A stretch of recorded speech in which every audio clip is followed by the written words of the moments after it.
Sometimes the people you love most can hurt you in ways you never imagined possible. My name is Cynthia Price, but everyone calls me Cindy, and I'm about to tell you a story that will change how you look at family forever. What started as a simple road trip to see the Grand Canyon turned into the most devastating betrayal of my 72 years on this earth.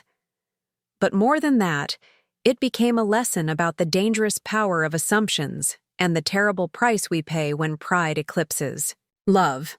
Before we jump back in, tell us where you're tuning in from, and if this story touches you, make sure you're subscribed. Because tomorrow, I've saved something extra special for you.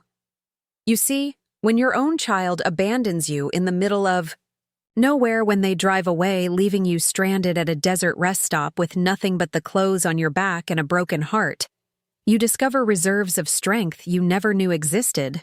You also discover that revenge, while sweet, can sometimes be built on foundations as shifting as desert sand. The morning sun cast long shadows across my small garden as I packed the last of my things into the worn leather suitcase that had traveled with me through 40 years of marriage to my dear Harold. It was June 15th, and after 3 months of planning, today was finally the day.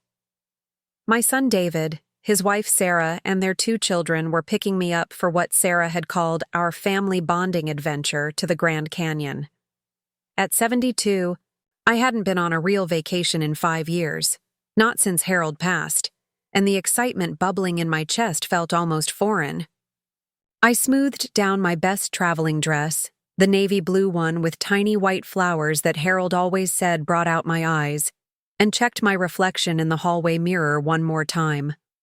My silver hair was neatly pinned back, and despite the wrinkles that mapped out decades of laughter and worry, I thought I looked presentable. More than presentable, actually. I looked like a grandmother who was ready for an adventure. The house felt different that morning, filled with an anticipation I hadn't experienced in years. Every room held memories of Harold and me, but for the first time since his passing, those memories felt warm rather than painful. Perhaps it was because I was finally doing something he would have wanted me to do. Harold always said that life was meant to be lived, not just endured. And this trip felt like the first step toward living again. I had been living alone in our little house on Maple Street for 5 years now, and while I had my routines and my small circle of friends from church, I couldn't deny that loneliness had become my most constant companion.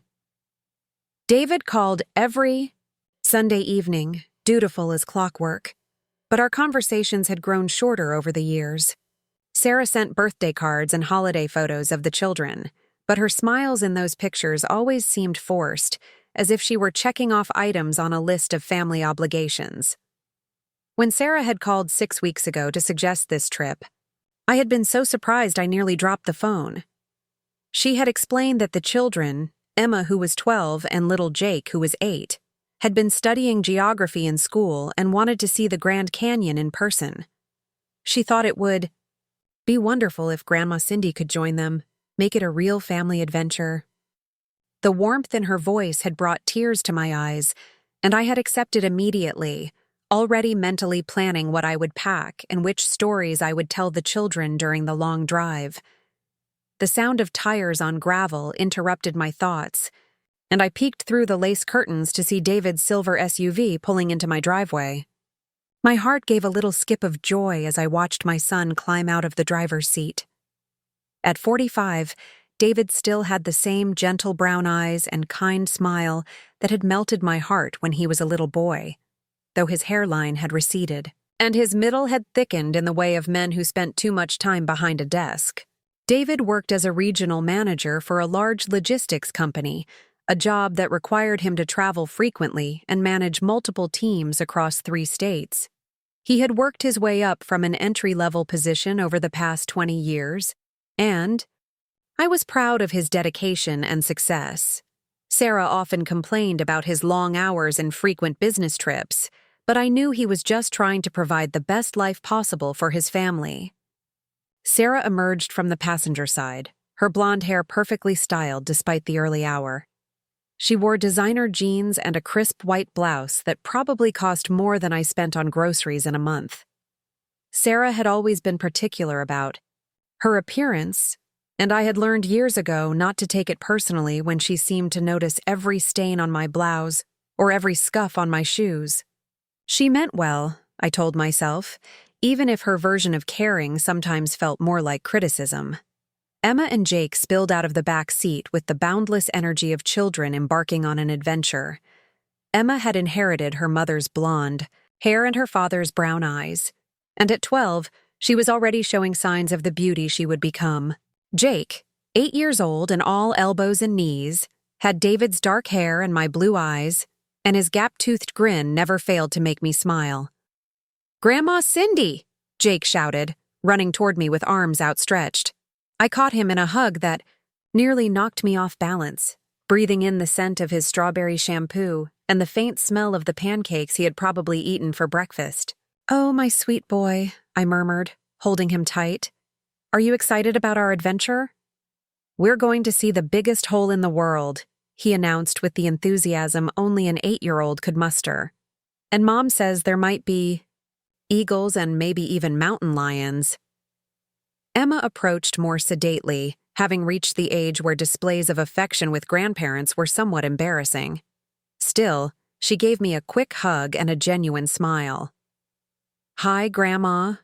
I brought my camera so I can take pictures for my geography project." "That's wonderful, sweetheart," I said, smoothing her hair. "I can't wait to see the Grand Canyon through your eyes." David reached for my suitcase, and I noticed he looked tired. There were dark circles under his eyes, and his smile seemed forced. "Hey, Mom," he said, giving me a quick hug. "Ready for the road trip of a lifetime?" "More ready than I've been for anything in years," I replied honestly. "Thank you for including me. This means more to me than you know." Something flickered across his face, an expression I couldn't quite read, but it was gone so quickly I wondered if I had imagined it. Sarah appeared at his elbow, her smile bright, but somehow not reaching her eyes. "Cindy, you look lovely," she said, air kissing my cheek.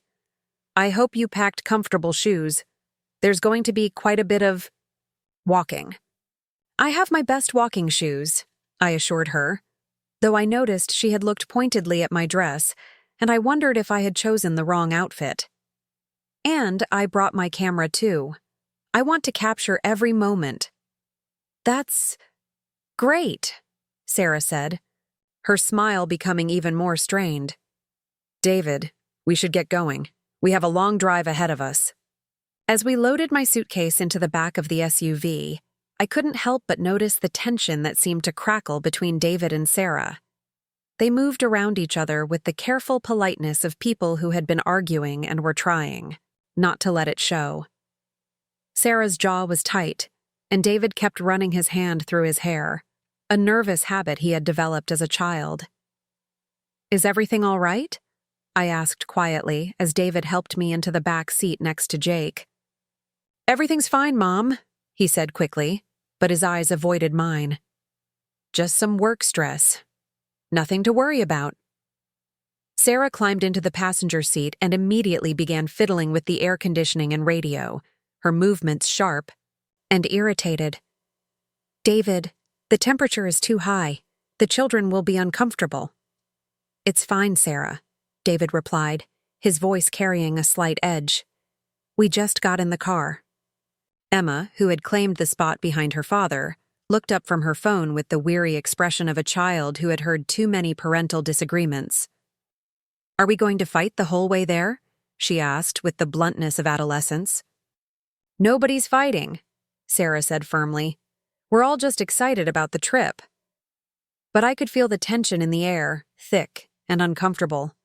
Jake, oblivious to the adult dynamics, chattered happily about everything he wanted to see and do, his excitement infectious despite the strained atmosphere.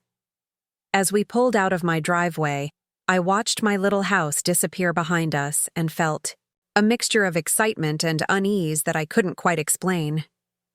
The first hour of the drive passed pleasantly enough. Jake kept up a running commentary on everything we passed, from a flock of birds to a particularly interesting cloud formation. Preparing and narrating this story took us a lot of time, so if you are enjoying it, subscribe to our channel. It means a lot to us. Now back to the story. Emma occasionally looked up from her phone to point out landmarks or ask questions about the route. I found myself relaxing into the rhythm of the road trip, the familiar comfort of family togetherness. Sarah had brought a cooler filled with snacks and drinks, and she passed back juice boxes and granola bars with the efficiency of a woman who had packed for many family trips. "I made sure to get the kind you like, Cindy," she said, handing me a package of vanilla wafers. "I remember you mentioning them at Easter." The thoughtfulness of the gesture warmed my heart, and I began to think I had been imagining the tension earlier. Perhaps they had simply been rushed and stressed about getting on the road. Family trips were always complicated, and I knew from experience that the logistics of traveling with children could be overwhelming. But as the miles passed, I began to notice small things that made me uncomfortable.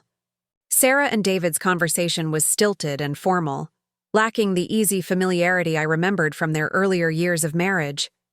When Sarah asked David to stop for gas, he responded with barely concealed irritation.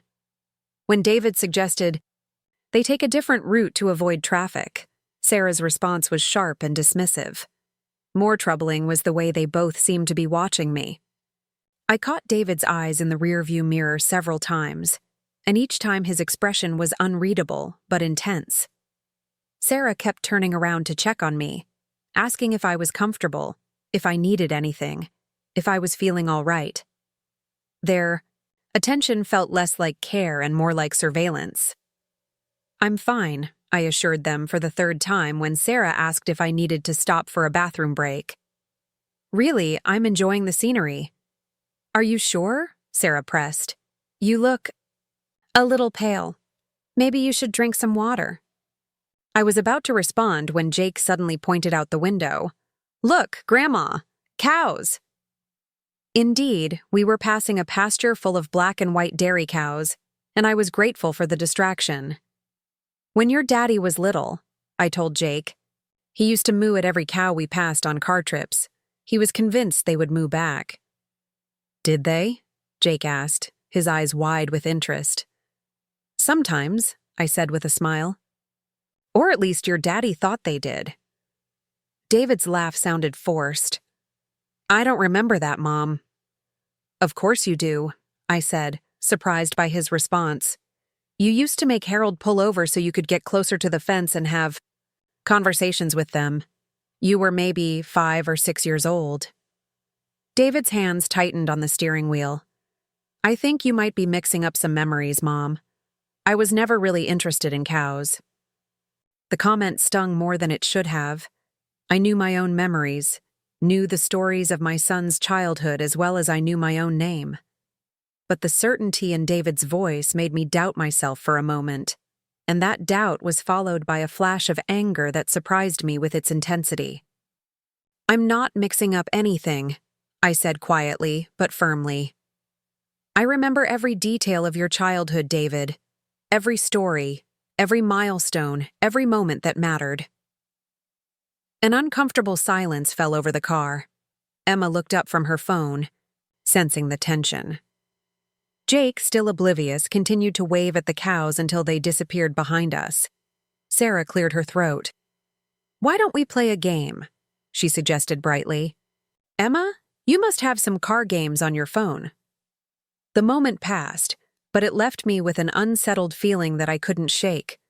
As the landscape outside grew more arid and the mountains began to rise in the distance, I found myself studying my son's face in the rearview mirror, trying to understand the stranger he seemed to have become. We stopped for lunch at a roadside diner with red vinyl booths and a waitress who called everyone Hun.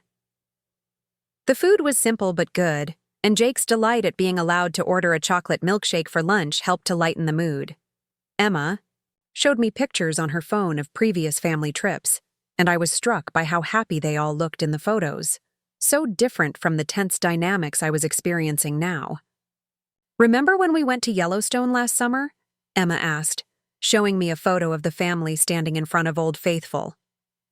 Dad got so excited about the geysers that he forgot to watch where he was going and walked right into a tree. I did not walk into a tree, David protested, but he was smiling genuinely for the first time all day. I merely had a close encounter with a low-hanging branch. You had a goose egg on your forehead for 3 days, Sarah added, and for a moment, she sounded like the daughter-in-law I remembered, warm and teasing rather than sharp and watchful. Why didn't you invite me on that trip? I asked, the question slipping out before I could stop it. The table went quiet. David and Sarah exchanged a look that I couldn't interpret, and Emma suddenly became very interested in her French fries. It was just a short weekend trip, Mom, David said finally. We didn't think you'd be interested in camping. I would have been, I said softly. I would have been very interested. Sarah reached across the table and patted my hand.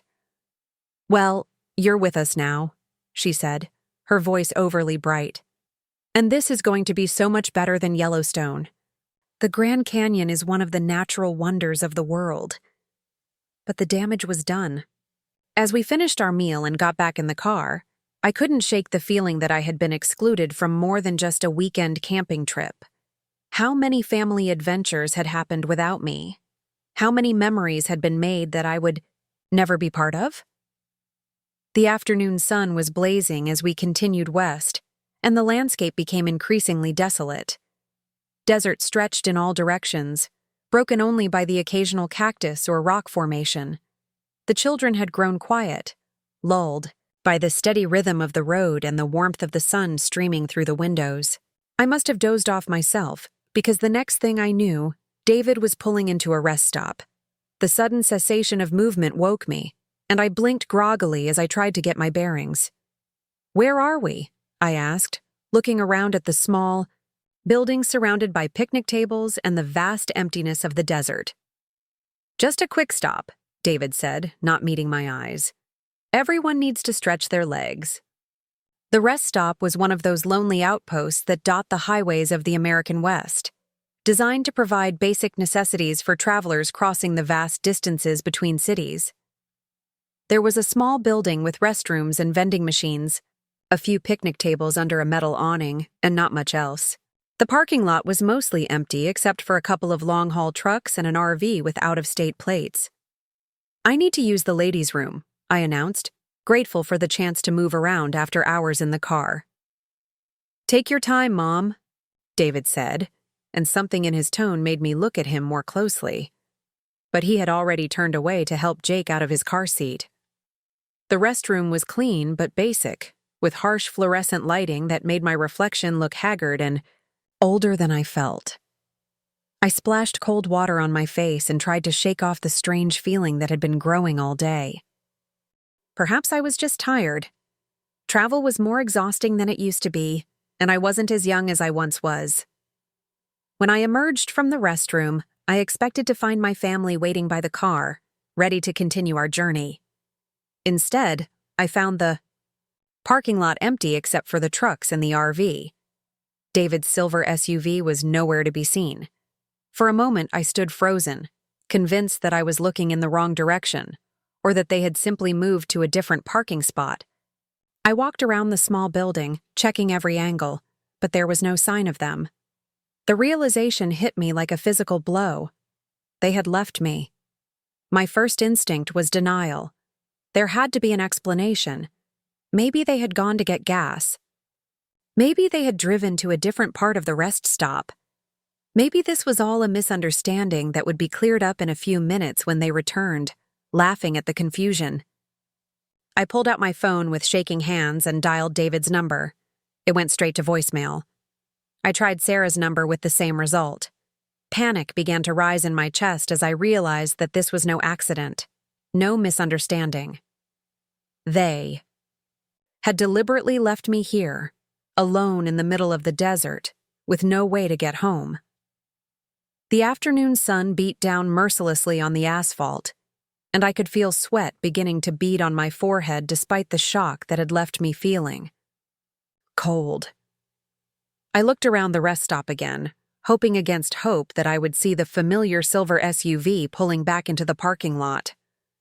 But there was nothing except the shimmering heat waves rising from the road and the endless expanse of desert stretching to the horizon. How does a mother process the moment when she realizes her own child has abandoned her? How does a grandmother make sense of the fact that her grandchildren, the little ones she had held as babies and rocked to sleep and loved with every fiber of her being, had been complicit in leaving her stranded in the middle of nowhere? I sank onto one of the picnic benches, my legs suddenly too weak to support me. The metal was scalding hot against my back, but I barely noticed. All I could think about was Jake's excited chatter about the Grand Canyon, Emma's camera ready to capture memories, Sarah's thoughtful snacks, David's careful attention to my comfort. Had it all been an act? Had they been planning this from the beginning? The questions came in waves, each one more devastating than the last. Why would they do this? What had I done to deserve such cruelty? How could the son I had raised, the boy I had loved and nurtured and sacrificed for, treat me like this? But even as the questions tormented me, a small voice in the back of my mind whispered a different kind of question. What if there was more to this story than I understood? What if something had happened that I wasn't aware of? What if this wasn't the senseless act of cruelty it appeared to be? I pushed those thoughts away.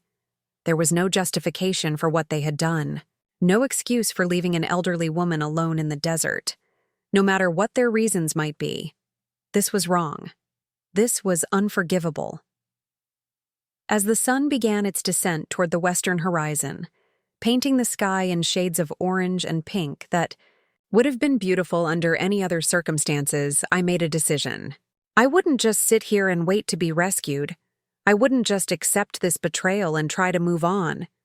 David had made the biggest mistake of his life, and he was going to pay for it. I had raised him to be better than this. I had taught him about loyalty and family and treating people with respect. If he had forgotten those lessons, if he thought he could discard me like an inconvenience, then it was time for him to learn the consequences of his actions. David was proud of his job, proud of his position and his reputation. He had worked hard to build his career, and I knew exactly how to tear it down. All it would take was one phone call to his boss, one conversation about the kind of man who would abandon his elderly mother in the desert. Corporate executives didn't look kindly on employees who made headlines for all the wrong reasons. The thought of David losing his job, losing the income that supported his family, losing the professional respect he had worked so hard to earn, filled me with a savage satisfaction that surprised me with its intensity. If he wanted to destroy our family, then I would destroy the life he had built without me. But first, I had to survive the night. I had to find a way to get back to civilization, to safety, to a place where I could plan my revenge. The desert was no place for an elderly woman alone, and I could already feel the temperature beginning to drop as the sun sank lower in the sky. I looked around the rest stop one more time, taking inventory of my resources. I had my purse with some cash and credit cards. I had my phone, though the battery was getting low and there was no signal in this desolate place. I had the clothes on my back, and a growing determination to make my son pay for what he had done. A semi-truck was pulling into the parking lot, its engine growling in the desert silence. The driver was a middle-aged man with graying hair and kind eyes, and when he saw me sitting alone at the picnic table, he approached with obvious concern. "You all right, ma'am?" he asked, his voice gentle despite his rough appearance. "You look like you might need some help." I looked up at this stranger, this good Samaritan who had stopped to check on an elderly woman in distress, and I felt tears begin to well in my eyes. Here was a man who had no obligation to me, no reason to care about my welfare, showing me more kindness than my own family had. "My son," I said, my voice breaking on the words. "My son left me here." The truck driver's expression hardened. "Left you here? What do you mean?" "We were on a family trip," I explained, the words tumbling. Out in a rush. They said they were taking me to see the Grand Canyon. We stopped here for a rest break, and when I came out of the restroom, they were gone. They just left me. The man's face flushed with anger. "What kind of people leave their mother in the middle of the desert?" he demanded. "Do you have somewhere to go? Someone to call?" I nodded, wiping away the tears that had begun to fall. "I can get home," I said. "But first, I need to make a phone call. I need to make sure my son understands exactly what he's done." As the truck driver helped me contact a taxi service and waited with me until help arrived, I began to plan my next move.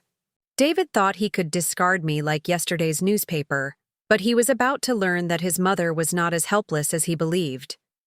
He was about to discover that actions have consequences, and that the woman who had raised him was not someone to be trifled with. The taxi that eventually arrived was driven by a young woman who listened to my story with growing outrage and refused to let me pay the fare. She drove me to the nearest town, where I checked into a small motel and finally had the privacy I needed to make the call that would change everything. I sat on the edge of the narrow bed, my phone in my hands, and thought about the boy David had been. The sweet child who had brought me dandelions and called them flowers. The teenager who had cried on my shoulder when his first girlfriend broke his heart. The young man who had been so proud to walk me down the aisle at his wedding because his father was already gone. What had happened to that boy? When had he become the kind of man who could abandon his own mother?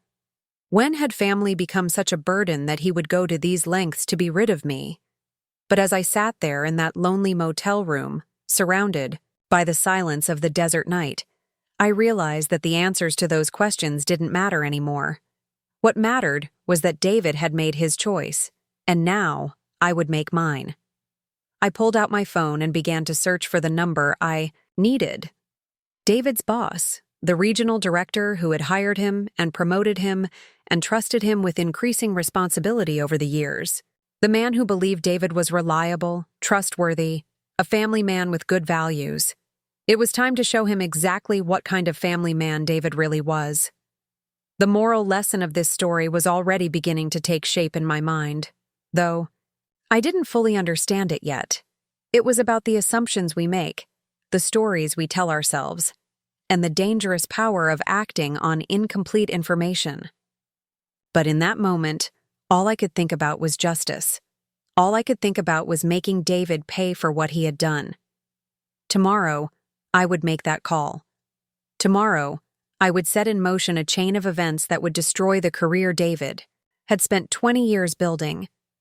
Tomorrow, I would teach my son that mothers are not disposable, that family matters, and that there are consequences for cruelty. But tonight, I would sit in this motel room and grieve for the relationship I thought I had with my son, for the trust that had been broken, and for the innocence that had been lost on a lonely stretch of desert highway. Tonight, I would plan my revenge and tell myself that justice and vengeance were the same thing. I had no idea that the story I was telling myself, the narrative that justified my planned actions, was built on foundations as shifting and unreliable as the desert sand outside my window. I had no idea that the truth was far more complicated and heartbreaking than I could have imagined. All I knew was that I had been betrayed by the people I loved most, and I was going to make them pay. The fact that I might be the one who paid the highest price in the end was a lesson still waiting to be learned.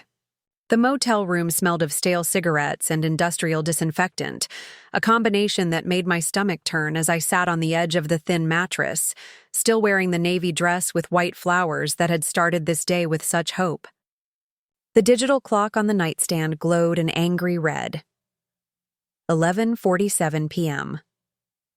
Nearly 12 hours had passed since I had emerged from that rest stop bathroom to find my family gone, and the shock was finally giving way to something much more dangerous. Rage. Not the quick flash of anger that comes and goes like a summer storm, but the deep, burning fury that settles into your bones and changes the very chemistry of your blood. I had spent the first few hours in disbelief, then desperation, then a kind of numb acceptance.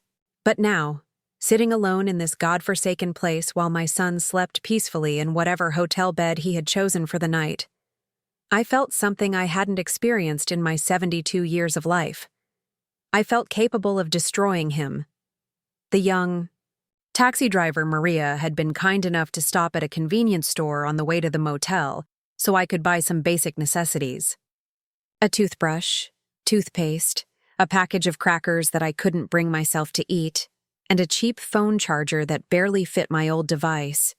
The clerk, a tired-looking man with sad eyes, had looked at me with the kind of pity reserved for clearly displaced elderly people and asked if I needed help calling someone. "I'm fine," I had told him, though we both knew it was a lie. Now, with my phone finally charged and the desert silence pressing against the thin walls of the motel, I was anything but fine. I was planning the systematic destruction of my son's carefully constructed life, and the methodical nature of my thoughts frightened me almost as much as it thrilled me. David worked for Consolidated Logistics Solutions, a company that prided itself on reliability, family values, and community service. Their website, which I had pulled up on my phone, featured smiling employees talking about work-life balance and corporate responsibility. Their mission statement mentioned integrity no fewer than 6 times.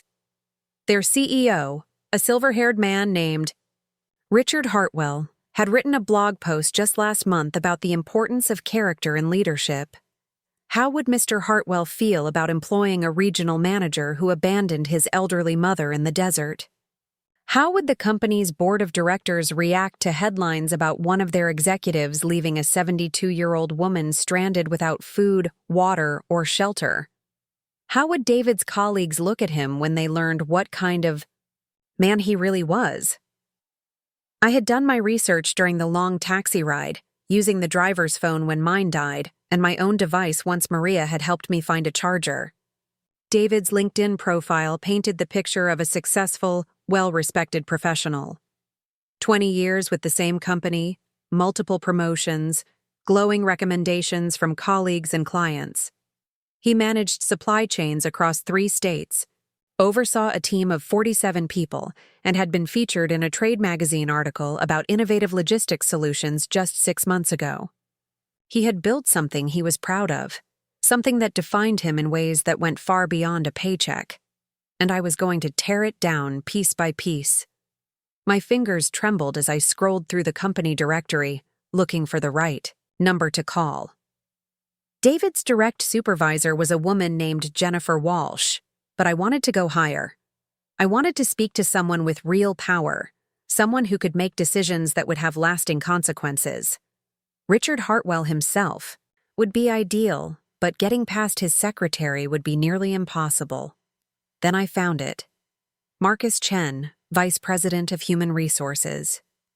His email signature included a direct phone line and a note about the company's commitment to ethical business practices. Perfect. I rehearsed what I would say, trying different approaches in my mind. Should I be the heartbroken mother seeking justice? The concerned citizen reporting unethical behavior? The potential lawsuit threat that would make them take notice? Each approach had its merits, but I kept coming back to the simple truth. My son had done something unforgivable, and his employer deserved to know exactly what kind of person they had representing their company. The desert wind howled outside my window, carrying with it the scent of sage and the promise of another scorching day to come. I thought about Jake's excitement when he talked about seeing the Grand Canyon, about Emma's camera ready to capture memories that would never be made. Had they been part of the plan from the beginning? Had my grandchildren sat in that car knowing they were driving toward the moment when they would abandon me? The thought made my chest tight with a pain that went beyond mere heartbreak. These were the children I had sung to sleep, the little ones who had climbed into my lap for stories and cookies, and the kind of unconditional love that only grandmothers can provide. Emma had been 4 years old when she first told me she loved me. Her small arms wrapped around my neck as we watched cartoons together. Jake had been 2 when he started calling me his best grandma, a title that had made me cry happy tears every time I heard it. Had they forgotten those moments? Had Sarah and David poisoned them against me somehow? Turned them into accomplices in this calculated cruelty? Or were they simply too young to understand what they were participating in? Innocent victims of their parents' inexplicable decision? I wanted to believe the latter, but the memory of their behavior during the drive was troubling. Emma's phone had kept her distracted, but she had looked up at all the right moments, participated in conversations that now seemed scripted rather than natural. Jake's enthusiasm had been genuine, but children are excellent at living in the moment, at focusing on the immediate excitement without considering the larger picture. My phone buzzed with a text message, and for a moment my heart leaped with the hope that it might be David, that he had come to his senses and was reaching out to apologize, to explain, to make this nightmare end. But it was just a notification from my phone company about data usage, a mundane intrusion into the most surreal night of my life. I thought about Harold, about what he would say if he could see me now. My husband had been a practical man, slow to anger, but fierce in his protection of family. He would have been devastated by David's actions, but he also would have counseled patience, understanding, forgiveness.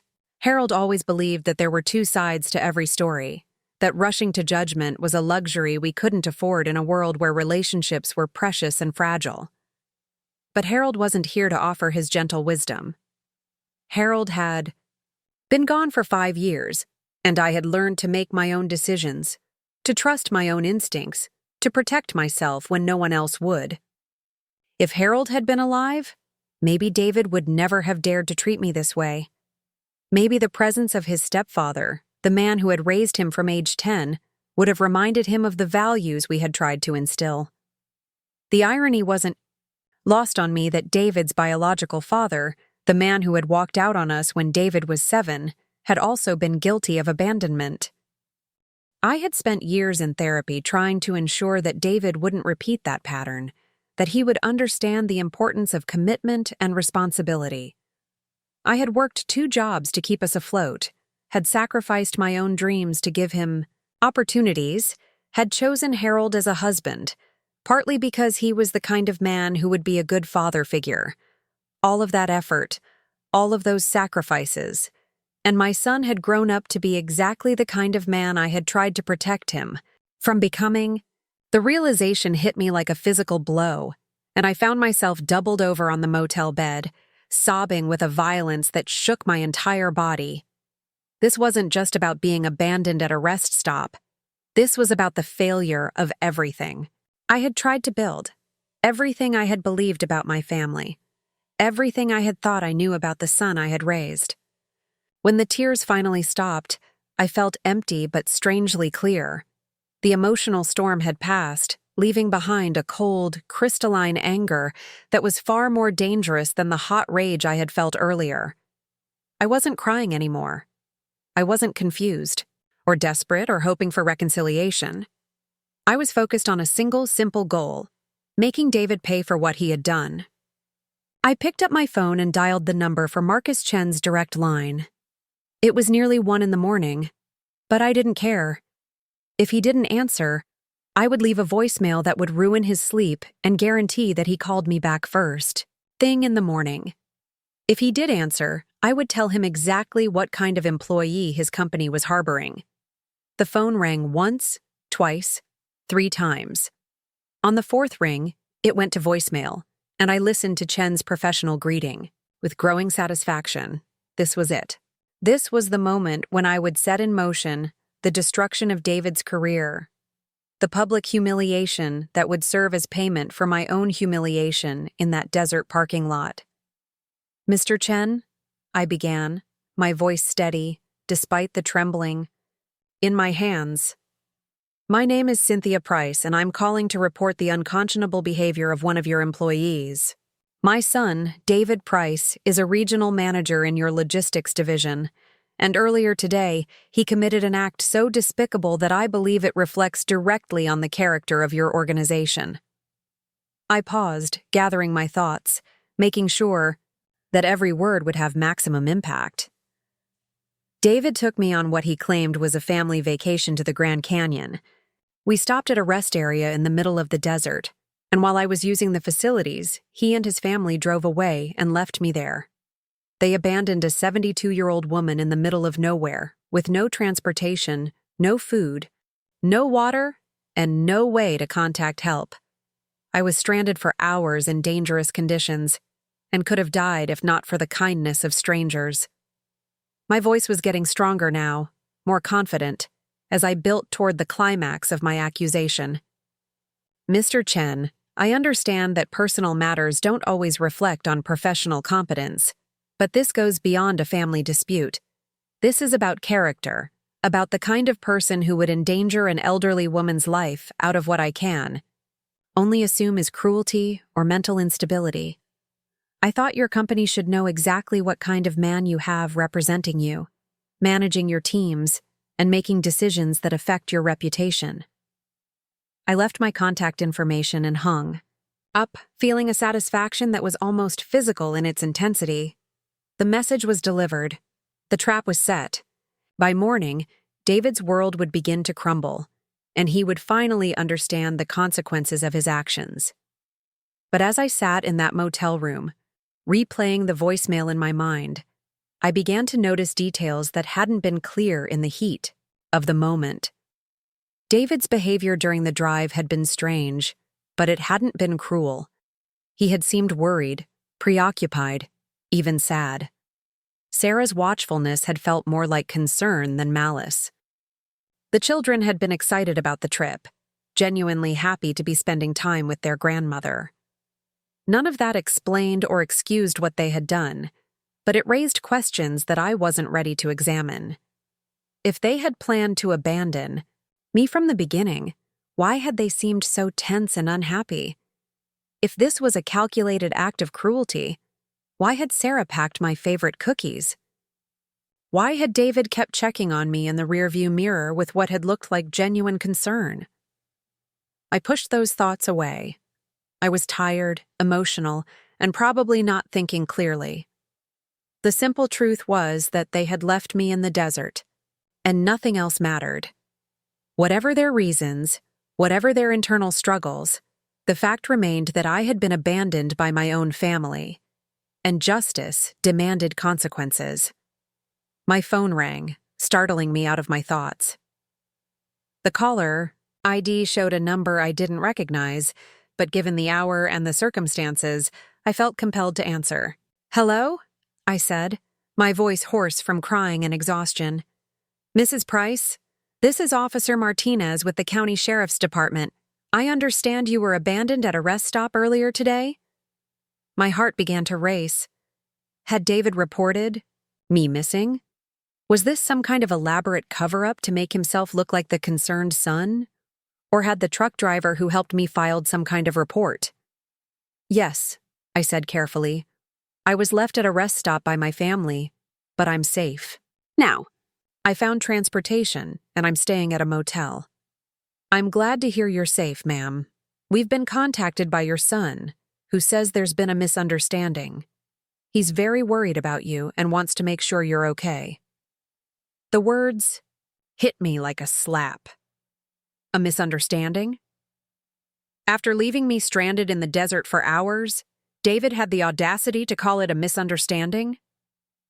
"Officer Martinez," I said, my voice tight with controlled anger, "there's no misunderstanding. My son and his family deliberately abandoned me at a rest stop in the middle of the desert. I was left there with no transportation, no food, no water, and no way to contact help. If that's not a crime, it should be." There was a pause on the other end of the line. "Ma'am, your son says they were looking for you. He says you wandered away from the rest stop and they spent hours searching before they had to call for help." "That's a lie," I said flatly. "I went to the bathroom, and when I came out, they were gone. I have witnesses. The truck driver who helped me, the taxi driver who brought me here. They can tell you exactly what happened." "Ma'am, I'm not questioning your account," Officer Martinez said gently. "I'm just trying to understand the situation. Your son is very upset. He's driving back to look for you. and he's asked us to help locate you so he can explain what happened." "He's driving back?" The information didn't make sense. If David was truly the monster I had convinced myself he was, why would he be coming back? Why would he involve the police? Why would he risk exposure if he had something to hide? "Yes, ma'am. He should be back in the area within the next few hours. Would you be willing to meet with him? Maybe we can sort this whole thing out." I found myself hesitating, which surprised me. An hour ago, I had been completely certain of David's guilt, completely convinced that he had acted out of malice or cruelty. But the idea that he was coming back, that he was worried enough to involve law enforcement, introduced an element of doubt that I wasn't prepared for. "I don't know," I said honestly. "I need to think about it." "That's understandable, ma'am. Why don't you give me the name of your motel, and I'll have an officer swing by to check on you, just to make sure you're safe and comfortable." I gave him the information, still trying to process what I had learned. David was coming back. He had called the police not to cover up his crime, but to find me, to help me. The narrative I had constructed, the story of deliberate abandonment and calculated cruelty, was developing cracks that I couldn't ignore. After I hung up with Officer Martinez, I sat on the edge of the bed and tried to think clearly. The voicemail I had left for Marcus Chen suddenly seemed less like justified revenge and more like a potentially devastating mistake. If there had been a misunderstanding, if David's version of events was somehow true, then I had just destroyed my son's career based on incomplete information. But what misunderstanding could possibly explain what I had experienced? I had gone. To the bathroom, I had come out, they were gone. I had called their phones, they hadn't answered. I had waited, they hadn't returned. Those were facts, not interpretations. Those were realities that couldn't be explained away by confusion or miscommunication. Unless... The thought that crept into my mind was so disturbing that I tried to push it away immediately. But it lingered, growing stronger despite my efforts to ignore it. What if I hadn't remembered things correctly? What if my version of events wasn't as accurate as I believed? I was 72 years old. I had been tired, stressed, emotional. I had been taking medication for blood pressure and cholesterol, and I knew that some of those drugs could affect memory and cognition. What if I had wandered away from the rest stop and forgotten? What if I had become confused, disoriented, lost? No. I rejected the possibility immediately. I knew what had happened. I remembered every detail clearly. The bathroom with its harsh fluorescent lights, the walk back to the parking lot, the empty space where the car had been. Those memories were crystal clear, more vivid than anything else from that day. But doubt, once introduced, is remarkably difficult to eliminate. It grows in the spaces between certainty, feeds on the small inconsistencies that exist in every human memory. And as I sat in that motel room, replaying the events of the day, I began to notice things that didn't quite fit with my narrative of deliberate abandonment. David's genuine surprise when I mentioned his childhood fascination with cows, Sarah's seemingly sincere concern about my comfort and well-being, the way both of them had watched me throughout the day, not with malice or irritation, but with something that looked more like worry. The tension between them that had seemed to center around me, as if they were discussing something they didn't want me to overhear. And then there was the timing. If they had planned to abandon me, why choose a rest stop in the middle of nowhere? Why not wait until we reached a town, a place where I could more easily find help? Why take the risk of leaving me in such a dangerous, isolated location? The questions multiplied faster than I could answer them, and with each new doubt, the foundation of my certainty crumbled a little more. The voicemail I had left for Marcus Chen began to feel like a weapon I had fired without fully understanding the target. If I was wrong, if there was more to this story than I understood, then I had just committed an act of destruction that would be impossible to undo. A knock at the door interrupted my spiraling thoughts. I looked through the peephole to see a uniformed police officer, a young woman with kind eyes and a professional demeanor. I opened the door with the chain still attached. "Mrs. Price, I'm Officer Rodriguez. I just wanted to check on you, make sure you're doing okay." "I'm fine," I said automatically, though we both knew it wasn't true. "Can I come in for a minute? I'd like to talk to you about what happened today." I hesitated, then unlatched the chain and opened the door. Officer Rodriguez entered with the careful movements of someone trained to assess situations quickly and thoroughly. She looked around the sparse motel room, taking in the unmade bed, my wrinkled dress, the general atmosphere of distress and displacement. "This has been a difficult day for you," she said, settling into the room's single chair. "Would you like to tell me what happened?" I found myself telling the story again, but this time, with Officer Rodriguez asking gentle questions and taking notes, the details seemed less clear-cut than they had when I was alone with my anger. She asked about the timeline, about the exact sequence of events, about my family's behavior leading up to the incident, and with each question, I found myself qualifying my answers, adding small uncertainties that hadn't been there before. "Mrs. Price," Officer Rodriguez said when I finished, "I want you to know that your son is very worried about you. He's been calling our department every hour, asking if we've found you. He's driving through the night to get back here." "He told you I wandered off," I said, "but that's not what happened." "I believe you," she said simply. "But I also think there might be more to this situation than either of you understands right now. Sometimes when people are stressed or upset, things can get confused. Sometimes what feels like abandonment is actually a miscommunication that spiraled out of control." "I'm not confused," I said firmly. "I know what happened to me." "I'm sure you do," Officer Rodriguez replied. "But would you be willing to talk to your son when he gets here, just to hear his side of the story? You don't have to forgive him or accept his explanation, but maybe hearing what he has to say would help you understand what went wrong." I wanted to refuse. I wanted to maintain my anger, to hold on to the righteous fury that had sustained me through this nightmare. But something in Officer Rodriguez's tone, the gentle insistence that there might be more to learn, made me hesitate. "I'll think about it," I said finally. After she left, I lay down on the narrow motel bed and stared at the water-stained ceiling. The desert wind continued to howl outside, but inside the room, everything was quiet, except for the sound of my own breathing and the tick of the digital clock.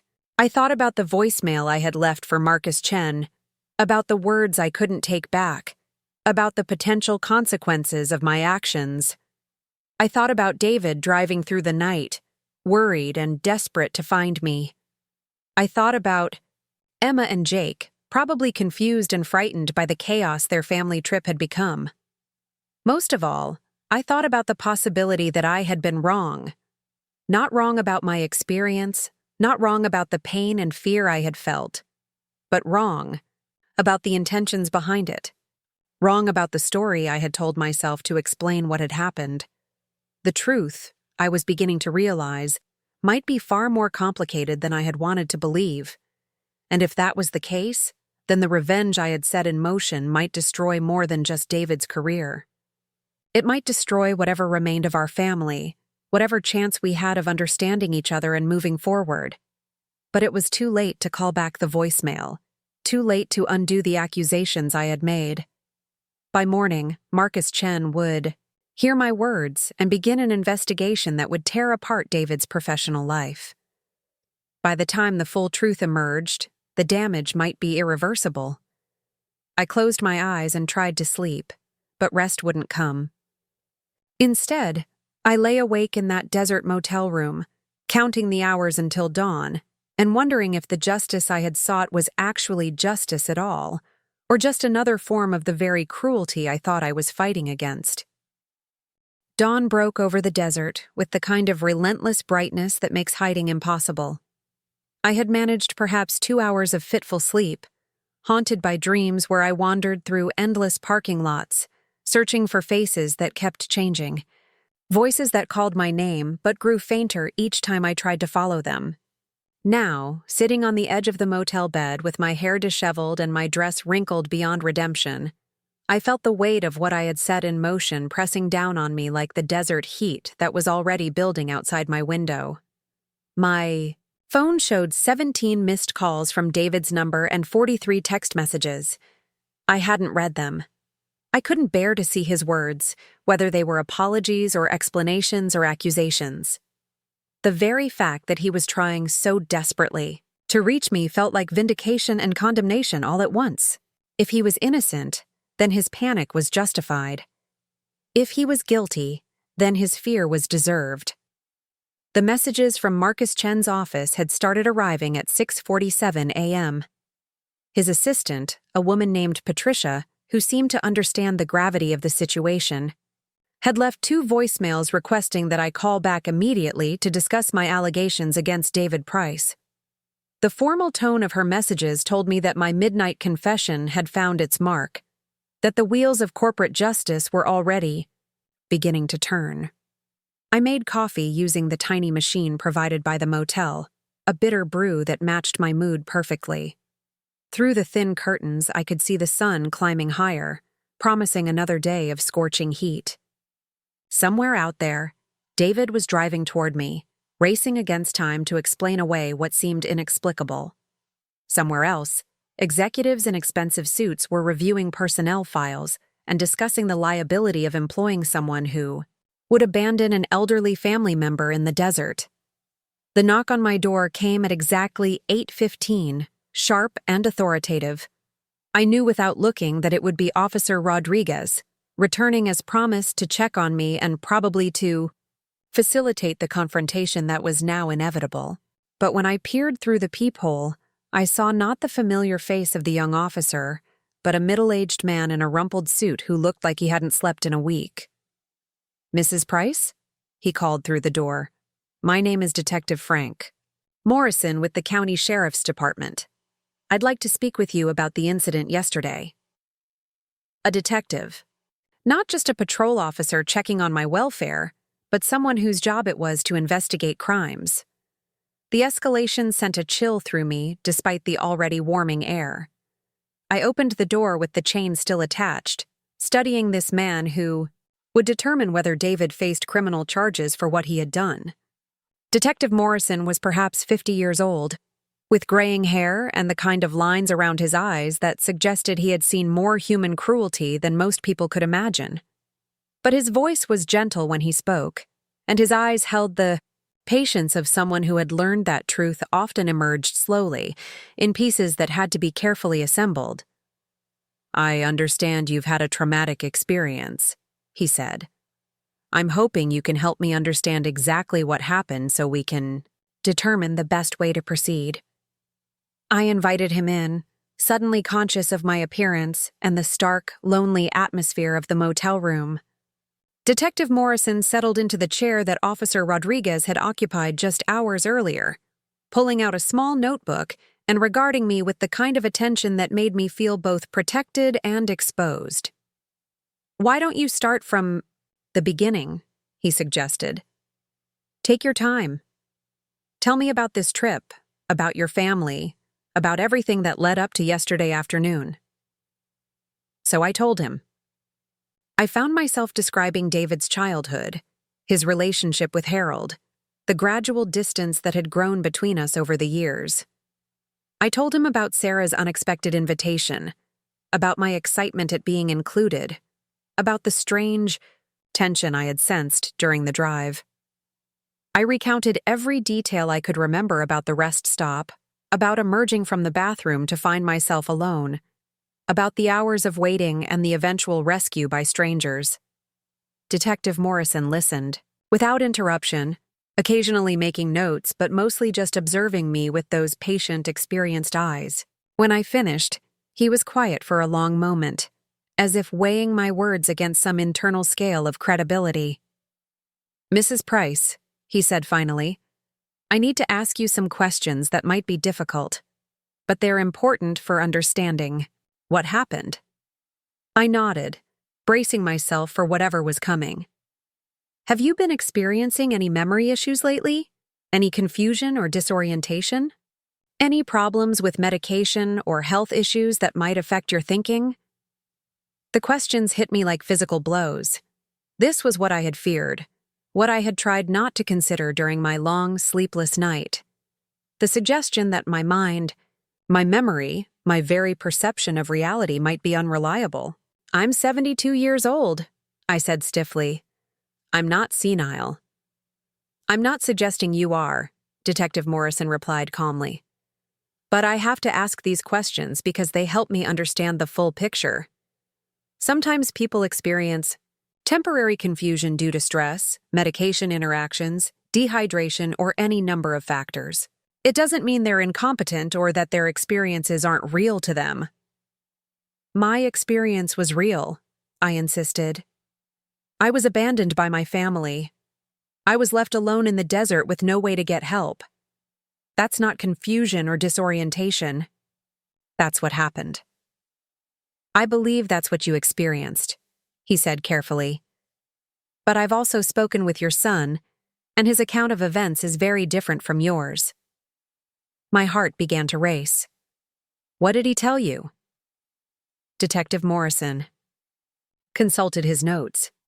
"According to David Price, your family stopped at the rest area as planned. You went to use the facilities, and when you didn't return after 20 minutes, they began to worry. Sarah went to check on you and found that you weren't in the restroom. They searched the area, called your name, asked other travelers if they had seen you. After searching for over an hour, they drove to surrounding areas thinking you might have wandered off, perhaps following a trail or trying to get a better view of the landscape." I stared at him, my mouth suddenly dry. "That's not what happened. When they couldn't find you after 3 hours of searching, they contacted local law enforcement and reported you missing. David says they were driving back to the rest stop to meet with officers when they received word that you had been located safely." The detective's words seemed to echo in the small room, bouncing off the walls like accusations I couldn't deflect. 3 hours of searching, a missing person report, officers dispatched to help find me. If this was true, then the narrative I had constructed, the story of deliberate abandonment and calculated cruelty, was not just wrong but spectacularly, devastatingly wrong. "No," I said, shaking my head. "No, that's not right. I was only in the bathroom for a few minutes. When I came out, they were gone. I waited for hours and they never came back." "Mrs. Price," Detective Morrison said gently, "is it possible that you might have lost track of time? That you might have wandered away from the rest stop area without realizing it?" "I didn't wander anywhere," I said firmly. "I went straight. From the car to the bathroom and back to the parking lot. I'm not a confused old woman who gets lost walking to the restroom." But even as I spoke the words, I could hear the desperate edge in my voice, the sound of someone trying to convince herself as much as her listener. The confidence I had felt just hours earlier was crumbling under the weight of Detective Morrison's patient questions and David's alternative version of events. "Can you tell me about your health?" the detective asked. "Any recent changes in medication? Any episodes of confusion or memory loss?" I wanted to refuse to answer, to maintain my dignity, and insist that my mental faculties were perfectly intact. But the truth was more complicated than my pride wanted to admit. There had been moments over the past few months, small incidents that I had dismissed as the normal effects of aging, but that now seemed potentially significant. The time I had gotten lost driving to the grocery store I had been visiting for 15 years. The afternoon I had spent looking for my car keys, only to find them in the refrigerator next to the milk. The confusion I had felt during my last doctor's appointment when the nurse asked about medications I didn't remember taking. "I take medication for blood pressure and cholesterol," I said reluctantly. "Sometimes they make me feel a little lightheaded, and I've been more tired lately, more forgetful about small things. But nothing serious. Nothing that would explain what you're suggesting." Detective Morrison made more notes, his expression neutral but not unkind. "Mrs. Price, I want you to know that none of this changes the fact that you had a frightening, traumatic experience yesterday. Whether it was abandonment or a misunderstanding that spiraled out of control, you spent hours believing you had been left alone and helpless. That fear, that sense of betrayal, those feelings are completely valid regardless of what actually happened." His words were meant to be comforting, but they only made me feel more lost and confused. If my feelings were valid but my perceptions were questionable, where did that leave me? How could I trust my own mind when the very foundation of my reality was being called into question? "I need to see David," I said suddenly. "I need to hear his explanation directly." "He's been waiting outside for the past hour," Detective Morrison said. "He didn't want to pressure you, but he's very anxious to talk to you." "He's here?" The news sent a jolt of mixed emotions through me. Relief that he was safe, anger at the situation we found ourselves in, and a growing dread about what I might learn from our conversation. "Would you like me to bring him in, or would you prefer to go somewhere else to talk?" I looked around the shabby motel room, at the unmade bed and the coffee-stained table, at the evidence of my displacement and distress. This was not where I wanted to face my son, not where I wanted to hear his explanation for the worst day of my life. "Is there somewhere else we could go?" I asked. "Somewhere more neutral?" "There's a family restaurant about 2 miles from here," Detective Morrison suggested. "Quiet, comfortable, public enough that you'll feel safe but private enough for a real conversation." I nodded, grateful for his understanding. "I'd like to shower and change clothes first, if that's possible." "Of course. Take all the time you need. I'll let David know, and we can meet you there when you're ready." After Detective Morrison left, I stood under the weak spray of the motel shower and tried to prepare myself for what was coming. The hot water felt good on my skin, washing away some of the physical residue of the past 24 hours, but it couldn't cleanse the confusion and doubt that had taken root in my mind. I had one change of clothes in my overnight bag, a simple blouse and slacks that I had packed for the second day of our trip to the Grand Canyon. The irony wasn't lost on me that I was putting on clothes intended for a family vacation that had turned into a family crisis. As I combed my wet hair and applied lipstick with shaking hands, I caught sight of myself in the mirror and was startled by what I saw. I looked old, not just elderly, but frail and confused in a way that I hadn't noticed before. The events of the past day had aged me, carved new lines around my eyes and mouth, added a tremor to my hands that hadn't been there during my morning preparations yesterday. For the first time, I wondered if others saw what I was seeing now, if the signs of my declining faculties were more obvious than I had wanted to admit. The drive to the restaurant gave me time to think, to try to reconcile the competing versions of reality that were warring in my mind.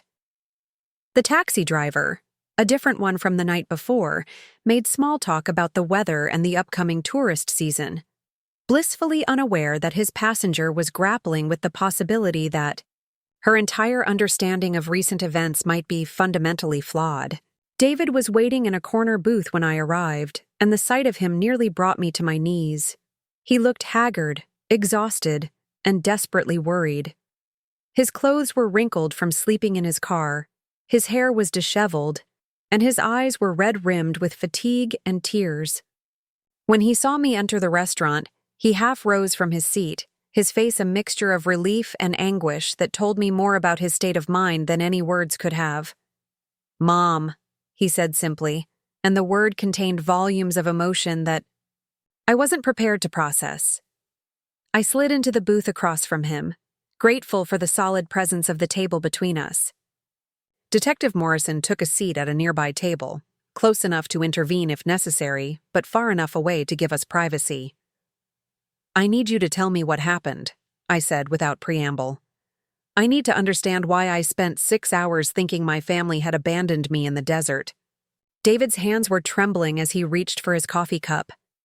"Mom, I am so sorry. I know how this must have looked to you, How frightened you must have been. But I swear to you, we never intended to leave you. We never wanted you to feel abandoned or alone." "Then explain it to me," I said. "Make me understand." David took a deep breath, as if steeling himself for a confession he didn't want to make. "We've been worried about you, Mom. For months now, we've noticed changes. Small things at first, but they've been getting more frequent and more concerning." "What kind of changes?" I asked, though part of me already knew what he was going to say. "Memory issues," he said gently. "Confusion about time and place. You've called me several times in the middle of the night, not remembering that we had already talked that day. You've forgotten appointments, gotten lost in familiar places. Last month, when I came to visit, you introduced me to your neighbor as Harold, even though Dad has been gone for 5 years. Each example hit me like a small explosion of recognition and denial. I remembered some of these incidents, but I had explained them away as normal aging, as stress from living alone, as the kind of minor lapses that everyone experienced. I hadn't connected them into a pattern, hadn't seen them as symptoms of something larger and more frightening. Sarah and I have been trying to figure out how to talk to you about this," David continued. "We've been researching options, talking to doctors, trying to understand what's happening and how we can help. This trip was supposed to be a chance for us to spend time together, to observe how you're doing, to figure out the best way to address our concerns." "You were studying me," I said, the realization bitter in my mouth, "watching me like a specimen in a laboratory." "We were worried about you," David corrected firmly. "We love you, and we want to make sure you're safe and getting the care you need." "So what happened at the rest stop?" I demanded. "If you were so concerned about my welfare, how did you end up leaving me there?" David's face crumpled with anguish. "You went to the restroom, and when you didn't come back after 20 minutes, Sarah went to check on you. She found you standing outside the building looking confused and disoriented. She asked if you were okay, and you told her you were looking for Harold, that he had wandered off and you needed to find him." The words hit me like a physical blow. I had no memory of this conversation, no recollection of looking for Harold or feeling confused outside the restroom. But even as I tried to reject David's account, pieces of fractured memory began to surface, hazy images that might have been dreams or might have been reality. "Sarah tried to redirect you back to the car," David continued, "but you became agitated and insisted that Harold was lost, that we needed to find him before dark. You started walking toward the desert, following what you said was his trail. We tried to stop you, to bring you back, but you pulled away from us and kept walking." I was shaking my head, trying to deny what I was hearing, but David pressed on relentlessly. "We followed you, of course. We couldn't let you wander into the desert alone, but you were moving faster than we expected, and the terrain was rough." Emma twisted her ankle trying to keep up, and Jake was getting overheated and dehydrated. "Sarah had to take the kids back to the car while I continued following you." "I never left the parking lot," I insisted. "I came out of the restroom and you were gone." "Mom," David said gently, "you were gone for 3 hours. I followed your trail almost 2 miles into the desert before I lost it in some rocky terrain. I called for you until my voice gave out, searched every wash and canyon I could find. Finally, I had to go back to the car and call for help." The restaurant around us seemed to fade away as I struggled to process what David was telling me.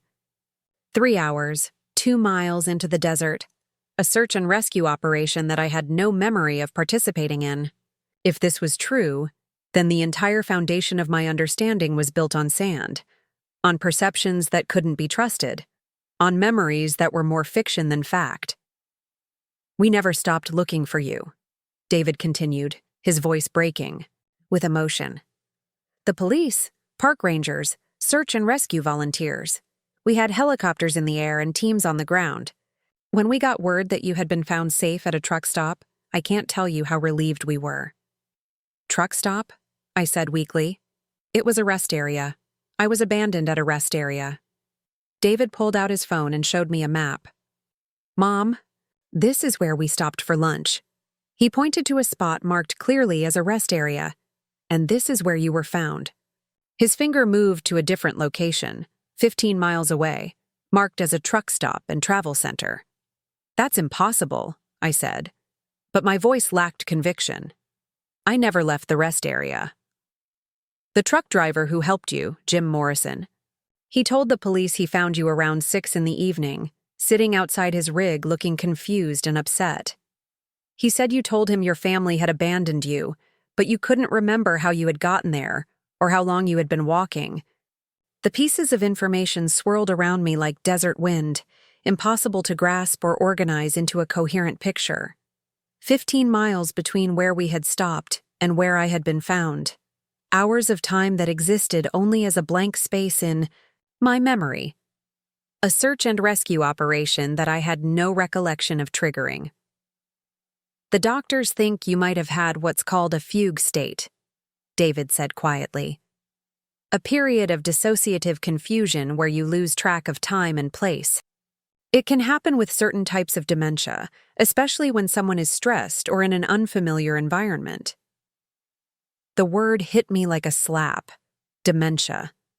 The diagnosis I had been afraid to acknowledge, the possibility I had been trying to ignore despite the accumulating evidence. David was saying it out loud now, making it real in a way that I could no longer deny or explain away. I don't have dementia, I said, but the words sounded hollow, even to me. Mom, David said gently, we found you yesterday evening wandering, along a highway 15 miles from where we had stopped, with no memory of how you got there. You had been missing for hours, and you thought only minutes had passed. That's not normal aging. That's not stress or medication side effects. That's a medical condition that needs treatment. I wanted to argue, to maintain my denial, to insist that there was some other explanation for what had happened. But the evidence was overwhelming, the pattern undeniable. The memory lapses, the confusion, the lost time, the growing distance. I had felt from my family that might have been their growing concern rather than their growing rejection. The voicemail, I said suddenly, remembering with horror what I had done in my anger and confusion. I left a voicemail for your boss. I told him you had abandoned me, that he should fire you. David's face went pale. You called Marcus Chen. I wanted to destroy your career, I said, the words tasting like ashes in my mouth.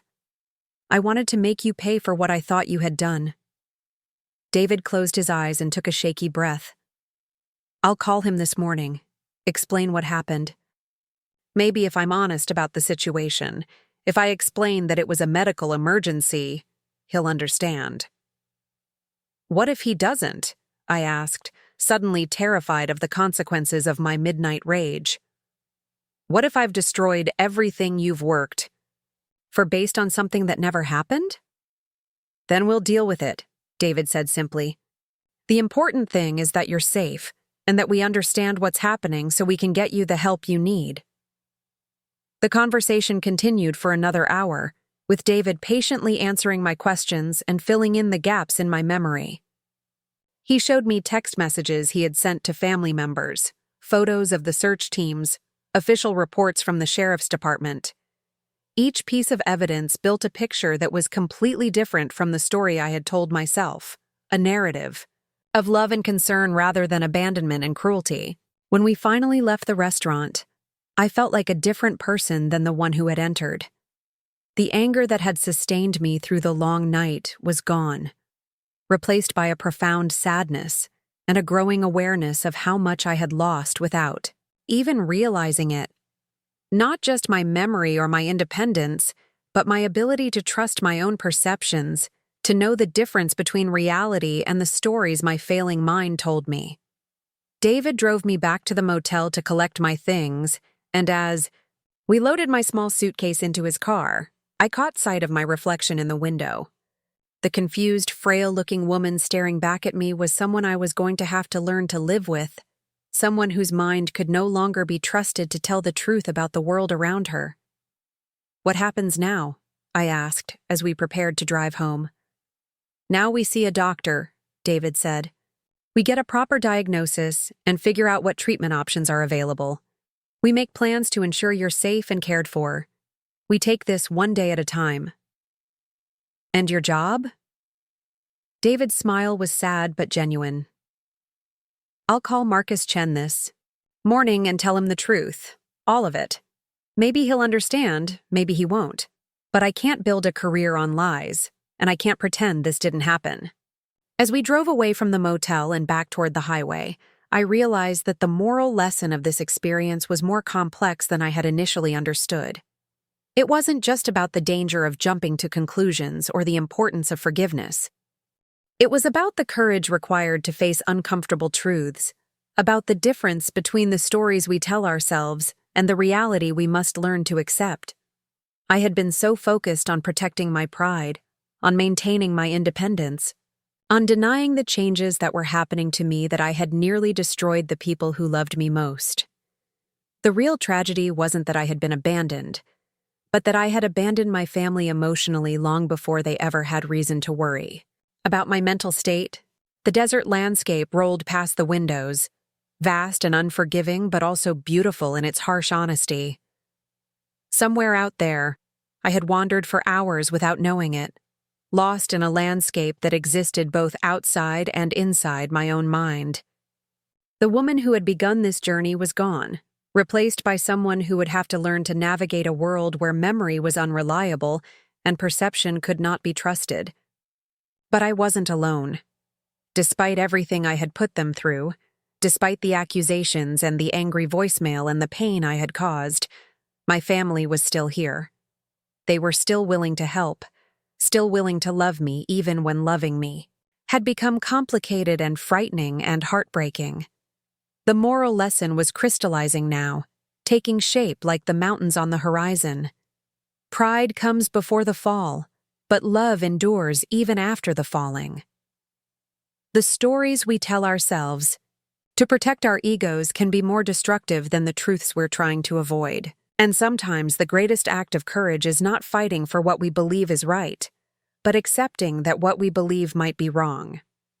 I had one more phone call to make, one more attempt to undo the damage I had caused in my confusion and pain. Marcus Chen needed to hear the truth, the whole truth, even if it meant admitting that the woman who had accused his employee of unconscionable behavior was herself the one whose behavior had been unconscionable.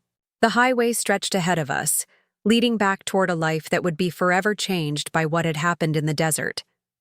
But for the first time since this nightmare began, I felt something that resembled hope.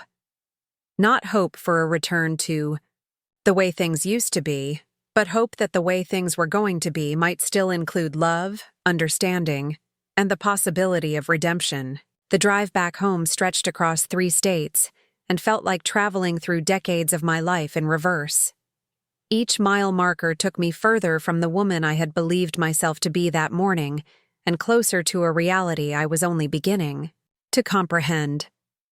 David drove carefully, checking on me frequently through the rearview mirror, his eyes holding the kind of gentle concern usually reserved for the very young or the very fragile. I had become both overnight. Sarah and the children had stayed behind to complete the vacation we had started, visiting the Grand Canyon without me while David brought me home to face whatever came next. The irony wasn't lost on me that they were finally seeing one of the world's natural wonders, while I was discovering that my own mind had become a landscape just as vast and treacherous, just as capable of making people disappear without warning. We stopped for lunch at a roadside cafe in a small town whose name I immediately forgot, and I found myself studying the other elderly patrons with new eyes. Was that woman at the corner table experiencing her own moments of confusion? Did the Barsha man reading his newspaper upside down realize what he was doing? How many of us were walking around with minds that could no longer be trusted, creating our own versions of reality that bore only passing resemblance to the truth? "You're being very quiet," David observed as we shared a plate of French fries that neither of us had much appetite for. "I'm trying to understand," I said. I'm trying to figure out how I could have been so wrong about everything. He reached across the table and covered my hand with his. Mom, you weren't wrong about your feelings. You weren't wrong about being scared and feeling abandoned. Those emotions were completely real, even if the circumstances that created them weren't what you thought they were. But I was so angry, I said, remembering the cold fury that had driven me to make that devastating phone call. I wanted to hurt you. I wanted to destroy everything you had worked for. And that's human, David said gently. When we're hurt and frightened, we lash out. When we feel powerless, we look for ways to reclaim some control. What you did was understandable, even if it was misguided. Understandable doesn't undo it, I replied. Your boss has probably already started an investigation. By the time we get home, you might not have a job to go back to. David was quiet for a long moment, stirring his coffee with the kind of focused attention that meant he was thinking about something he didn't want to say. Finally, he looked up at me with an expression I couldn't quite read. Mom, I need to tell you something, and I need you to promise me you'll let me finish before you respond. Something in his tone made my stomach clench with dread. What is it? This isn't the first time something like this has happened, he said carefully. The confusion, the memory issues, the accusations that don't match reality. Over the past year, there have been several incidents that Sarah and I have been trying to manage quietly. I felt the blood drain from my face. What kind of incidents? You called the police 3 months ago and reported that someone had broken into your house and rearranged all your furniture. The officers who responded found everything exactly where it had always been, but you were convinced that someone had been inside, that your belongings had been moved. The memory came back in fragments, hazy and uncertain. I remembered feeling disoriented in my own living room, convinced that the couch was in the wrong place, that the television had been moved, but I had been so sure, so absolutely certain that someone had been in my house. And last month, David continued, you called Sarah at 2 a.m, hysterical because you said I had been in a car accident. You had somehow convinced yourself that you had received a phone call from the hospital, that I was in intensive care and needed surgery. Sarah spent an hour on the phone with you, trying to convince you that I was fine, that I was at home sleeping in my own bed. I had no memory of that call at all, which was somehow more frightening than remembering it incorrectly. If my mind could create entire scenarios, complete with phone calls and hospital visits, how could I ever again trust anything I thought I knew? Why didn't you tell me? I asked. Why didn't you say something? We tried, David said sadly. Every time something happened, we would suggest that maybe you should see a doctor, maybe have some tests done. But you would get angry and defensive, insist that you were fine, that we were treating you like a child. You said we were trying to put you in a nursing home, that we wanted to take away your independence. The accusations sounded familiar, echoing in my mind with the ring of repeated arguments I couldn't quite remember having. How many conversations had we had about my health that I had dismissed or forgotten? How many times had my family tried to help me while I pushed them away in stubborn denial? We didn't know what to do, David continued. We couldn't force you to see a doctor, couldn't make you accept help you didn't want. So we started trying to monitor you from a distance, check on you more frequently, look for opportunities to spend time with you so we could assess how you were doing. The vacation, I said, understanding flooding through me. It wasn't really about the Grand Canyon. It was supposed to be an intervention, David admitted. We thought if we could get you away from familiar surroundings, if we could observe you for several days, we might be able to document enough incidents to convince you that something was wrong. We were planning to stop in Phoenix on the way, back and visit a specialist who works with memory disorders. The revelation hit me like a physical blow. The family vacation I had been so excited about, the trip I had seen as evidence that my family still loved and included me, had actually been an elaborate deception designed to prove that I was losing my mind. The betrayal felt almost worse than the original abandonment I had imagined, because this betrayal was real, documented, planned with careful deliberation. "So you were lying to me," I said, my voice barely above a whisper. Everything about this trip was a lie. "We were trying to help you," David said desperately. "We didn't know any other way to get you the care you need." By deceiving me? By treating me like a child who couldn't be trusted with the truth about her own life? Mom, please try to understand. Every time we brought up your health directly, you shut down the conversation. You hung up on Sarah when she suggested you talk to your doctor about memory issues. You refused to let me come with you to appointments. You made it clear that you didn't want our help or our interference. I wanted to argue, to defend myself against these accusations, but the truth was that I could barely remember these conversations. They existed in my mind as vague impressions of conflict, shadowy arguments that I had apparently lost without even knowing I was fighting them. "So what was the plan?" I asked. Assuming I had cooperated, assuming I had demonstrated the level of confusion you were expecting, what would have happened in Phoenix? David looked miserable. "We had hoped that seeing a specialist, getting a professional opinion, might help. You understand that your symptoms are medical, not personal failings. We thought if a doctor explained what was happening, you might be more willing to accept treatment. And if the doctor confirmed your suspicions, if I was diagnosed with dementia or Alzheimer's or whatever it is you think I have, then we would have worked together to figure out the best way to manage your care. Maybe home health services, maybe assisted living, maybe medication that could slow the progression. The important thing was getting you help before something dangerous happened. Something dangerous like wandering into the desert and nearly dying of exposure," I said bitterly. "Yes," David said simply. "Exactly like that." We finished our meal in silence, both of us lost in our own thoughts. I found myself studying David's face, looking for signs of the son I thought I knew in this man who had been deceiving me for months, planning interventions and monitoring my behavior like a probation officer watching a convicted criminal. But underneath my anger, I could see the worry lines around his eyes, the way his shoulders sagged with exhaustion and stress, the evidence of sleepless nights spent trying to figure out how to help a mother who didn't want to be helped.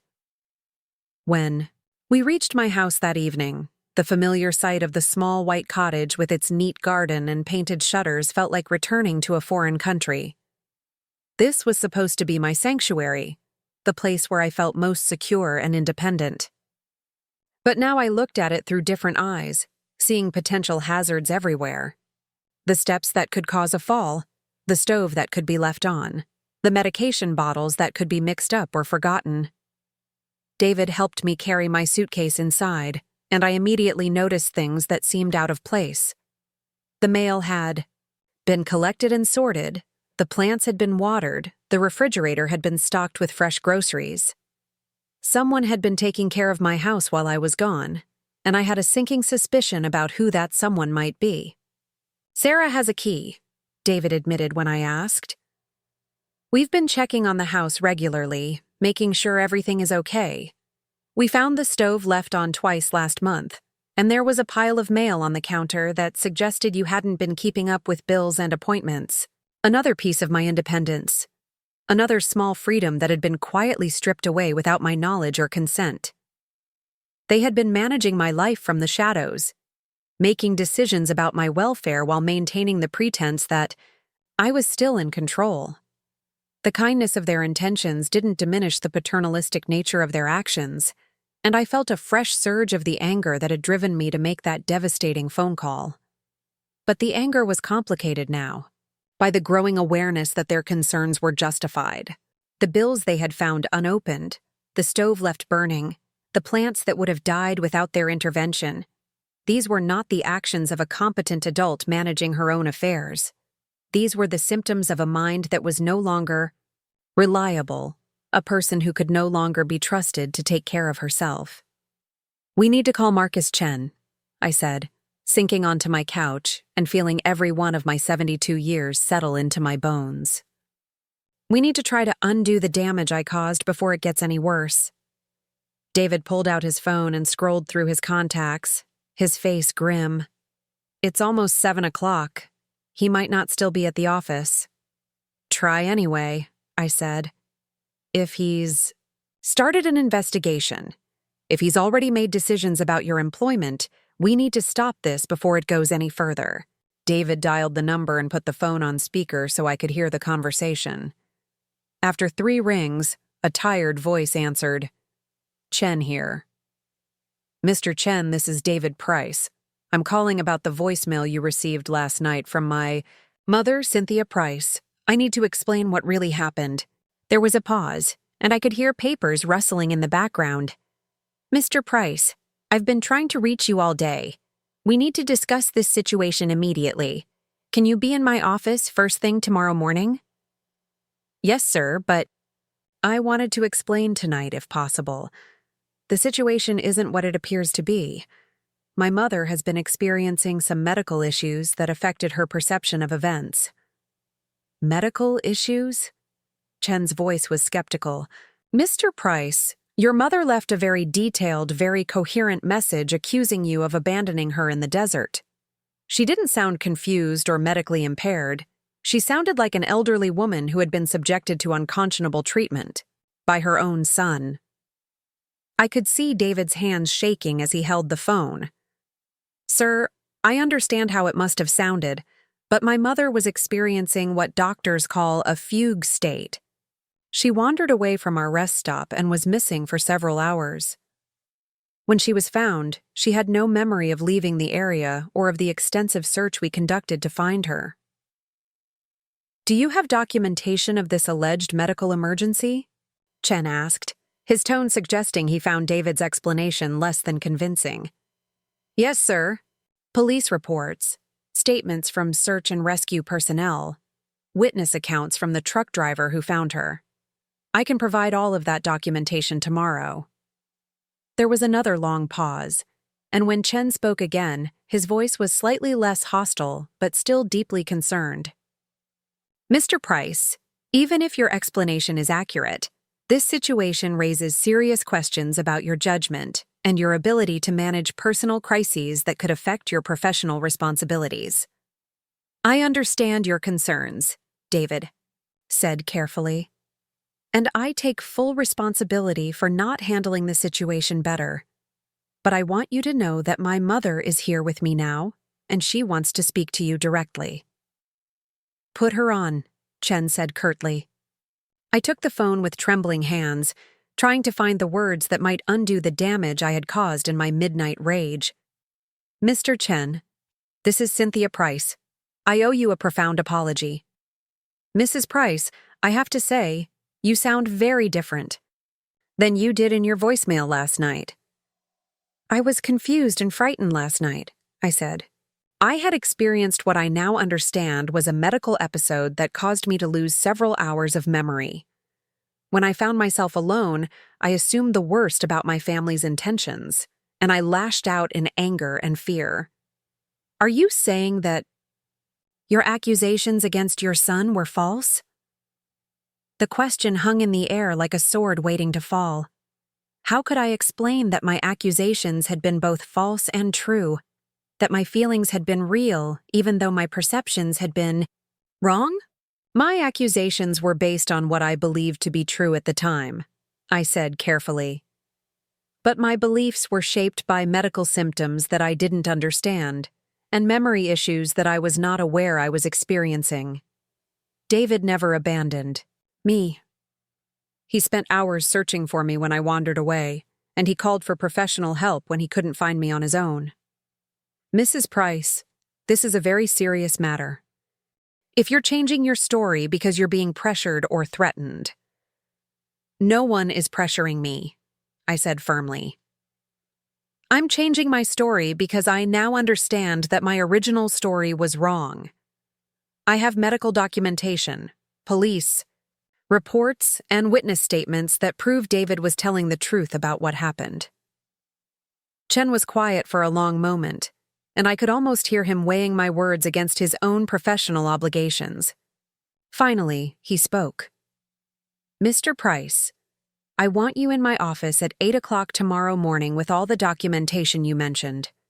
I want medical records, police reports, and a written explanation of this entire incident. And I want your mother there as well, so I can hear her account in person." "Yes, sir," David said. "We'll be there. I should also tell you that I've already initiated a preliminary investigation based on your mother's accusations. HR has been notified, and there's now a file on this incident that will remain part of your permanent record regardless of the outcome of tomorrow's meeting." David's face went pale. "I understand. I hope you do, Mr. Price, because even if this situation is ultimately resolved in your favor, the fact that it occurred at all raises questions about your personal life that could affect your professional standing. We'll discuss all of this tomorrow." The line went dead, and David and I sat in silence for several minutes, both of us understanding that despite our efforts to explain the truth, serious damage had already been done. The investigation had been launched, the HR file had been opened, and David's reputation had been called into question in ways that might never be fully repaired. "I'm so sorry," I said, the words feeling inadequate for the magnitude of what I had done. "I've destroyed your career because I couldn't trust my own mind." "You haven't destroyed anything yet," David said, but his voice lacked conviction.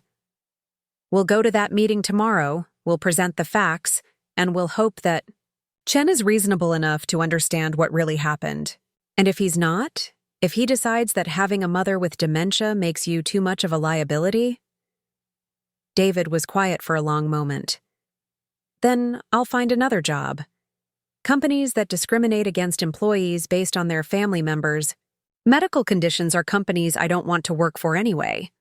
His attempt at optimism was touching, but we both knew the reality was more complicated.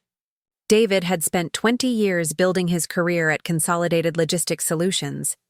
His pension, his benefits, his professional network, everything was tied to this job.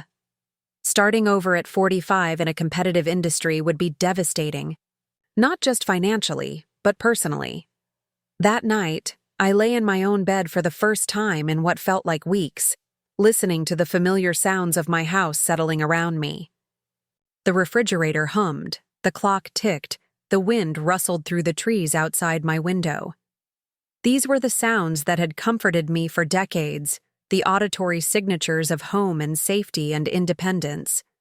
But now they sounded different, filtered through the growing awareness that my perceptions couldn't be trusted, that my memories were unreliable, that the woman who had lived in this house for 30 years was disappearing piece by piece, replaced by someone whose mind could create elaborate scenarios that felt more real than reality itself. I thought about the meeting tomorrow, about facing Marcus Chen and trying to convince him that David was a good employee, despite having a mother whose mental state had created a corporate crisis. I thought about the HR file that would follow David for the rest of his career, the permanent record of suspicion that would color every future evaluation and promotion decision. Most of all, I thought about the moral lesson that was emerging from this nightmare with crystalline clarity. I had been so focused on protecting my dignity, so determined to maintain my independence, so resistant to accepting help, that I had created the very disaster I had been trying to avoid. My pride had made me vulnerable, my denial had put me in danger, and my stubborn insistence on managing my own affairs had nearly destroyed the person who loved me most. The phone rang at exactly midnight, jolting me from the edge of sleep. For a moment I was disoriented, unsure where I was or why the sound seemed so intrusive. Then I remembered where I was and what had happened, and I reached for the phone with a sense of dread. "Mom?" David's voice was tight with stress. "I just got a call from my assistant. Chen has called an emergency meeting for 7 in the morning, instead of 8. He wants to get this resolved before the rest of the management team arrives." "That sounds ominous," I said, fully awake now. "It is ominous." Emergency meetings are never good news. I think he's already made up his mind, and tomorrow is just a formality before he fires me. The words hit me like a physical blow. Fire him. Because of my confused, angry voicemail. Because of my false accusations. Because of my refusal to acknowledge the medical symptoms that had been obvious to everyone but me. David, I'll do whatever it takes to fix this, I said. I'll call Chen. Myself, I'll write a letter taking full responsibility. Mom, you've done enough, David said gently. I don't mean that cruelly, but any additional contact from you at this point is only going to make things worse. The best thing you can do now is come to the meeting tomorrow and tell the truth as clearly and calmly as possible.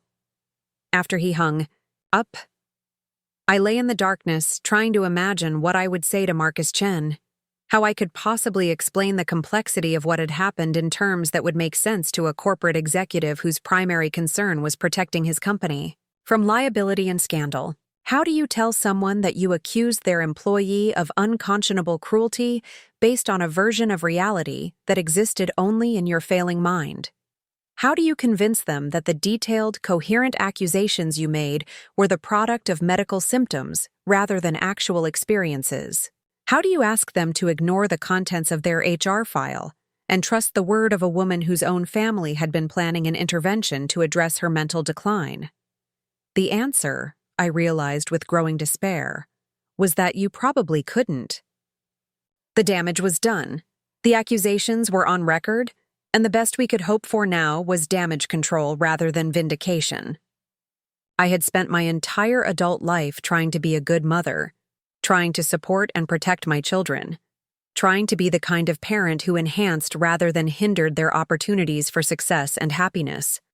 And now, in what might be my final act as David's mother while still mentally competent, I had potentially destroyed everything he had worked for. The moral lesson was becoming clear, written in consequences that couldn't be undone and mistakes that couldn't be taken back. Pride goes before a fall, but sometimes the fall doesn't just hurt the person who was too proud to accept help. Sometimes it crushes the people who are trying to provide that help, the ones who love us enough to intervene even when we don't want them to. I had learned too late that independence isn't about rejecting help, but about accepting it gracefully before it becomes an emergency intervention. I had discovered that dignity isn't about maintaining the illusion of competence, but about having the courage to admit when competence begins to fail. And most devastatingly, I had realized that the stories we tell ourselves to protect our egos can become weapons that destroy the people we care about most. The narrative I had constructed to explain my fear and confusion had been emotionally satisfying, but factually wrong, and the consequences of my emotional satisfaction might cost David everything he had spent his adult life building. Tomorrow would bring the reckoning, the moment when all the explanations and documentation and apologies would either be enough to save David's career or insufficient to undo the damage I had caused. But tonight, I lay in my bed and grieved for the woman I had been, the mother I had tried to be, and the terrible possibility that in trying to maintain my dignity, I had lost something far more precious, the ability to protect my child from the consequences of my own failing mind.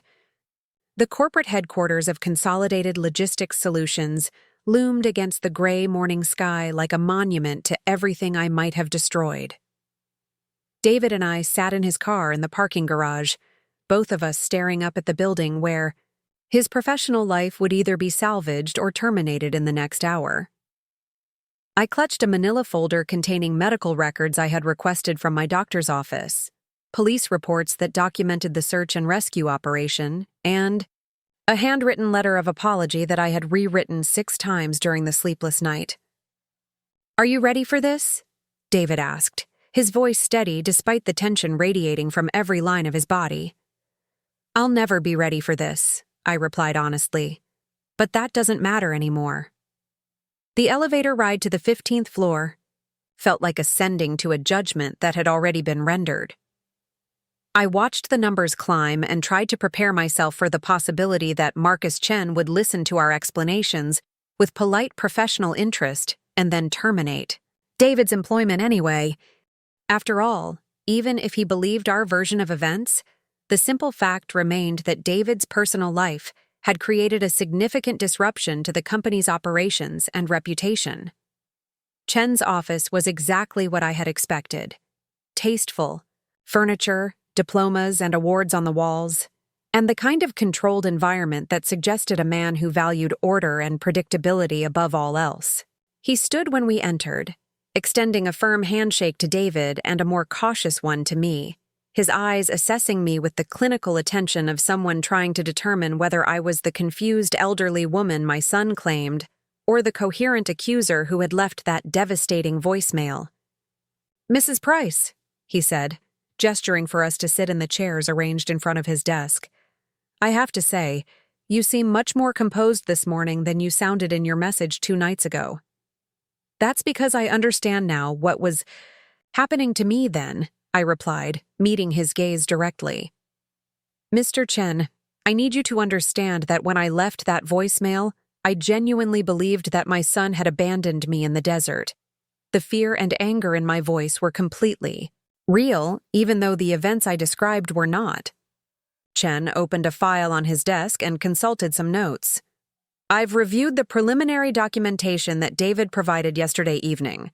Police reports, medical records, witness statements. On the surface, they appear to support his version of events." "They do support his version because his version is the truth," I said firmly. "I experienced what my doctor now believes was a dissociative episode brought on by early-stage dementia. For several hours, I was not in control of my actions or aware of my surroundings. When my memory resumed, I was 15 miles from where my family had left me, with no recollection of how I had gotten there." "And you're certain about this diagnosis?" Chen asked, his tone suggesting he found the explanation convenient rather than convincing. I opened my folder and handed him the letter from Dr. Elizabeth Warren, the neurologist I had seen in an emergency consultation the day before. "Dr. Warren has reviewed my medical history and the events of 2 days ago. While she can't make a definitive diagnosis without more extensive testing, she believes my symptoms are consistent with early-stage Alzheimer's disease or a related dementia." Chen read the letter carefully, his expression unreadable. When he finished, he looked up at me with what might have been sympathy or might have been calculation. "Mrs. Price, I appreciate your honesty about your medical condition, but I have to consider the impact this situation has had on our company and on David's professional standing. Even if your accusations were the result of medical symptoms, the fact remains that they were made, that they were investigated, and that they have created questions about David's character and judgment." "What questions about my judgment?" David asked, his voice tight with controlled emotion. "The question of why you didn't seek medical help for your mother before this crisis occurred," Chen replied bluntly. "The question of whether your personal responsibilities might interfere with your professional obligations. The question of whether our company wants to be associated with employees whose family situations generate this kind of negative attention." The words hung in the air like an indictment, and I felt the full weight of what I had done settling on my shoulders. This wasn't just about the false accusations anymore. This was about the broader implications of having a family member with dementia, about the corporate perception that David's personal life made him a liability rather than an asset. "Mr. Chen," I said, my voice stronger than I felt, "I want you to understand something. My son has been trying to get me medical help for months. He and his wife have approached me repeatedly about seeing specialists, about accepting assistance, about acknowledging that I was experiencing symptoms that needed treatment. I rejected their help every time." "Why?" Chen asked, genuinely curious now. "Because I was afraid," I admitted, the words tasting like defeat in my mouth. "I was afraid of losing my independence, afraid of being seen as incompetent, afraid of admitting that the mind I had trusted for 72 years was no longer reliable. So I denied the symptoms, dismissed their concerns, and insisted that I was fine even when the evidence suggested otherwise. I pulled out another document from my folder, a timeline that David and I had constructed of my medical episodes over the past year. This shows the pattern of incidents that my family has been dealing with: the confused phone calls, the false reports to police, the times I got lost in familiar places. David didn't fail to seek help for me. I failed to accept the help he was trying to provide. Chen studied the timeline, his eyebrows rising as he read through the list of incidents. This is quite extensive. How did you manage to hide this? From your regular doctor? I didn't hide it, I said. I rationalized it. I explained away every incident as stress, as normal aging, as anything except what it actually was. And when David or Sarah tried to come to my appointments with me, I refused to let them. I insisted on maintaining my privacy and independence, even when that independence was becoming dangerous. The vacation, Chen said, looking at David. Your mother mentioned that this trip was supposed to be an intervention. David nodded reluctantly. We had reached the point where we felt we had no choice but to observe Mom in an unfamiliar environment, to document her symptoms in a way that might convince her to accept treatment. We had arranged to see a specialist in Phoenix, but we never made it that far. So you were essentially conducting an unauthorized psychological evaluation of your mother, Chen said, his tone neutral but his implications clear. We were trying to save her life, David replied firmly. And as it turned out, we were right to be concerned. She wandered 2 miles into the desert and could have died from exposure if she hadn't been found. Chen was quiet for a long moment, weighing the information he had received against whatever corporate policies and personal principles guided his decision-making. When he finally spoke, his voice was measured and deliberate. Mr. Price, I want you to understand that this situation has created significant complications for your employment here. Even accepting your explanation of events, the fact remains that your mother's accusations triggered an investigation, generated paperwork, and created questions about your character that will be difficult to completely resolve. My heart sank as I heard the prelude to David's termination being constructed in careful corporate language. Mr. Chen, please don't punish my son for my medical condition. If you need someone to blame for this situation, blame me. I'm the one who created this crisis. Mrs. Price, this isn't about blame, Chen said gently. This is about risk management and professional standards. Companies have to protect themselves from situations that could generate negative publicity or legal liability. What if I signed something? I asked desperately. A document stating that David acted appropriately throughout this entire situation, that any accusations I made were the result of medical symptoms, that the company bears no responsibility for my condition or my actions. Chen looked surprised by the suggestion. That's an interesting idea. But even with such a document, the fact remains that David's personal situation has created disruption to our operations. Mr. Chen, David said quietly, I've given this company 20 years of my life. I've never missed a deadline, never failed to meet a target, never created any kind of professional problem. I'm asking you to judge me based on my work record, not on circumstances beyond my control. Your work record is exemplary, Chen acknowledged. That's the only reason we're having this conversation instead of simply processing your termination. But going forward, how do I know that your mother's condition won't create additional problems? How do I know that you'll be able to maintain your professional focus while dealing with her care needs? Because I'll make sure it doesn't happen again, I interjected. I'm committed to getting proper medical treatment, to accepting the help I need, to ensuring that my condition doesn't create additional crises for my family. With respect, Mrs. Price, that's a promise you may not be able to keep, Chen said, gently. Dementia is a progressive condition. Your ability to make rational decisions about your care may continue to decline. The brutal honesty of his statement hit me like a physical blow, but I forced myself to respond calmly. You're right. My condition will probably get worse, and my judgment will probably become less reliable. But David is prepared for that. Now. He has medical documentation, legal resources, and family support systems in place to manage my care appropriately. And if another crisis occurs?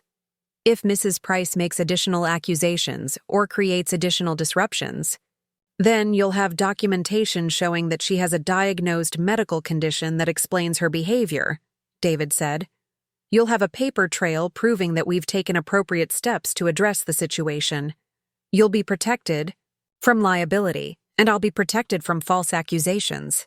Chen considered this for several minutes, occasionally glancing at the documents spread across his desk. Finally, he leaned back in his chair and looked directly at both of us. I'm going to offer you a compromise, he said. David, you can keep your job, but you'll be placed on a 90-day probationary period, during which your performance will be closely monitored. Any additional personal issues that affect your work will result in immediate termination. Mrs. Price, you'll need to sign a comprehensive legal document acknowledging your medical condition and absolving the company of any responsibility for future incidents. Relief flooded through me so powerfully that I felt dizzy. David's job would be saved, his career would continue, and the damage I had caused would be contained rather than catastrophic. I'll sign whatever you need me to sign, I said immediately. And I accept the probationary terms, David added. Good, Chen said, already reaching for his phone to call the legal department. But I want to be clear about something. This situation has changed how the company views your reliability and judgment. You'll need to rebuild trust that took 20 years to establish, and that process won't be easy or quick. Over the next 2 hours, we worked with Chen and the company's legal team to draft a document that protected everyone involved, while acknowledging the medical realities of my condition. I signed papers accepting responsibility for my false accusations, waiving any right to future legal action against the company, and agreeing to ongoing medical treatment for my cognitive decline. When we finally left the building, I felt simultaneously relieved and devastated. David's career had been saved, but at the cost of acknowledging that I was no longer capable of managing my own affairs, that my mind could no longer be trusted to distinguish between reality and the elaborate fictions. It created to fill in the gaps where memory failed. Thank you, David said as we sat in his car in the parking garage. What you did in there, taking responsibility like that, it probably saved my job. It's the least I could do, I replied. After everything I put you through, after all the damage I caused, it was the least I could do. We drove home in contemplative silence, both of us processing what had happened and what it meant for our future. The crisis was over, but the underlying problem remained. I had early-stage dementia, my condition would continue to deteriorate, and David would have to balance caring for me with maintaining the professional reputation I had nearly destroyed. That afternoon, we sat in my living room and had the conversation we should have had months earlier. David explained the care options available to me, the resources that could help me maintain my independence while ensuring my safety, the medical treatments that might slow the progression of my symptoms. I listened without interrupting, without denying, without defending my right to make my own decisions. I want to stay in my house as long as possible, I said when he finished. We can arrange for that, David replied. Home health aides, medical monitoring, safety modifications, whatever it takes to keep you comfortable and secure. And when staying here is no longer safe, then we'll find you the best care facility we can afford, he said gently. Somewhere you'll be happy. Somewhere you'll be treated with dignity and respect.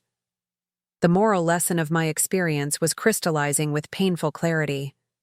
I had spent so much energy fighting to maintain my independence that I had nearly lost everything that made independence worthwhile. I had been so afraid of being seen as incompetent that I had behaved incompetently, creating the very crisis I had been trying to avoid. The truth was that accepting help wasn't a sign of weakness or failure. It was a sign of wisdom, of understanding that human beings are not meant to face life's challenges alone. My pride had made me vulnerable. My denial had put me in danger. And my stubborn insistence on self-reliance had nearly destroyed the people who loved me most. But there was another lesson, equally important and harder to accept. Sometimes the stories we tell ourselves to make sense of frightening experiences are more dangerous than the experiences themselves. My mind had constructed an elaborate narrative of abandonment and cruelty to explain feelings I didn't understand and memories I couldn't trust. That narrative had felt completely real, completely justified, completely true. And it had been completely wrong. The most terrifying aspect of my condition wasn't the memory loss or the confusion or even the gradual erosion of my mental faculties. It was the realization that I could no longer trust my own perceptions, that the reality I experienced might bear only passing resemblance to the reality that actually existed. 3 months later, I was sitting in Dr. Warren's office receiving the official confirmation of what we had all suspected. Early-stage Alzheimer's disease, with a progression timeline that was impossible to predict, but inevitable to accept. David had accompanied me to the appointment, and we listened together as the doctor explained treatment options, support resources, and the changes we could expect in the months and years ahead. The most important thing, Dr. Warren said, is that you have a strong support system and that you're willing to accept help when you need it. Many patients struggle with maintaining their independence, but true independence comes from making smart decisions about when to rely on others. David had thrived during his probationary period at work, earning praise from Chen and re-establishing his reputation as a reliable, dedicated employee. The crisis that had nearly destroyed his career had ultimately made him stronger, more focused, and more appreciated by his colleagues who had watched him handle an impossible situation with grace and integrity. As for me, I was learning to live with uncertainty, to accept that my mind was no longer the reliable narrator of my own life. Some days were better than others. Some memories were clearer than others. But I was no longer fighting the truth about my condition, no longer denying the reality of my limitations. The woman who had begun this journey convinced of her own competence and independence was gone, replaced by someone who understood that competence sometimes meant asking for help, and independence sometimes meant accepting dependence. It was a hard lesson, learned at a terrible cost, but it was a lesson that might save my family from future crises. In the end, the moral of my story wasn't about the importance of family loyalty or the dangers of jumping to conclusions, though both of those lessons were valid. The real morale was about the courage required to face uncomfortable truths about ourselves, about the difference between the dignity that comes from denying our limitations and the dignity that comes from accepting them gracefully. I had learned that pride goes before a fall. But I had also learned that sometimes falling is the only way to discover that the people who love us will be there to catch us, to help us stand again, and to walk beside us even when our steps become uncertain and our path becomes unclear. The desert had taught me that survival isn't about never getting lost, but about having the wisdom to call for help when we realize we can no longer find our way alone. Up next, you've got 2 more standout stories right on your screen. If this one hit the mark, you won't want to pass these up. Just click and check them out.